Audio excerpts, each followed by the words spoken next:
C'en est très clairement, un risque clairement identifié, puisque, comme vous le suggérez à travers votre question, la hausse des actions chinoises n'a rien à voir avec une accélération de la croissance chinoise, mais beaucoup plus avec un pur phénomène de liquidité, typique d'un phénomène d'excès, voire de bulle.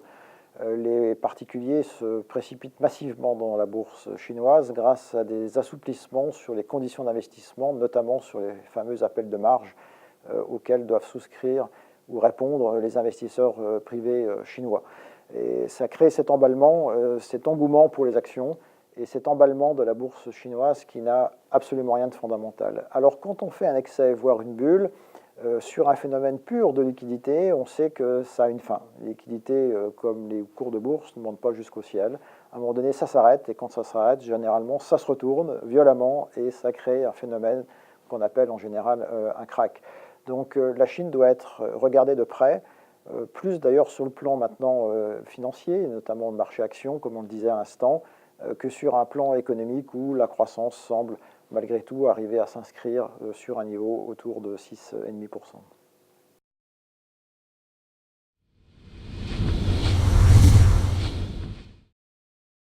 Un krach des obligations, des actions chinoises voudrait probablement dire un effet contagion sur l'ensemble des actions de l'Asie, très certainement, et un effet probablement aussi négatif sur les actions des pays développés, mais avec un effet amorti. C'est-à-dire qu'un krach en Chine ne provoquera pas, probablement pas, la même type de correction que si on avait ce krach venant par exemple du marché américain et qui aurait là un effet contagion probablement extrêmement important sur les actions émergentes. Donc il y a une sorte d'asymétrie dans la capacité, si je puis dire, d'un krach dans les pays émergents à être transmis sur les actions dans les pays développés.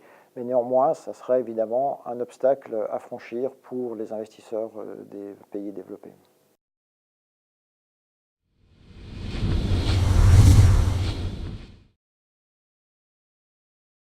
Oui, ça pourrait et ça devrait effectivement conduire les autorités chinoises, si krach il y avait, à intervenir une fois de plus de façon massive à travers les deux canaux généralement utilisés pour relancer la croissance chinoise quand celle-ci a besoin d'être soutenue. D'abord une relance par le crédit, donc des actions extrêmement toniques de la part de la Banque centrale chinoise à travers des baisses de taux et aussi des injections de liquidités pour favoriser le crédit. C'est un premier canal. Le deuxième canal que l'on identifie généralement, c'est les dépenses de l'État à travers des dépenses d'infrastructures pour précisément soutenir l'activité. Donc, si krach il y avait, l'effet richesse que vous mentionnez ne manquerait pas de se produire sur les ménages chinois et donc la consommation de ceux-ci. Et par voie de conséquence, la croissance économique serait endommagée. Et pour maintenir cette croissance à 6,5%, qui est l'objectif du gouvernement, les deux canaux que nous venons de citer seraient massivement utilisés.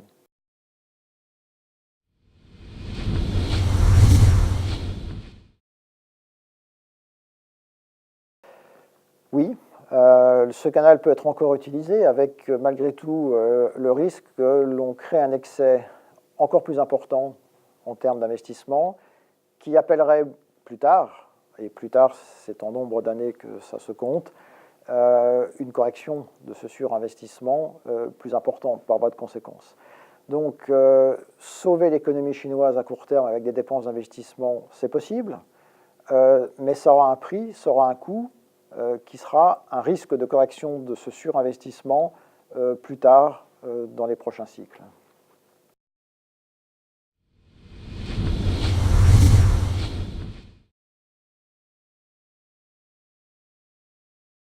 Absolument. Nous-mêmes, nous sommes à l'écart des actions des pays émergents, la Chine en particulier. La raison vient d'être exprimée à travers notre discussion. Le marché chinois ne repose sur rien. En tout cas, la hausse des actions chinoises ne reporte pas sur des fondamentaux solides. C'est un premier point qui en soi déjà est suspicieux. Et le phénomène de liquidité dont nous parlons n'est absolument pas maîtrisé. On n'en connaît pas les tenants et les aboutissants. On ne sait pas quand est-ce qu'il s'arrêtera. Donc on est incapable de timer quoi que ce soit en matière de risque.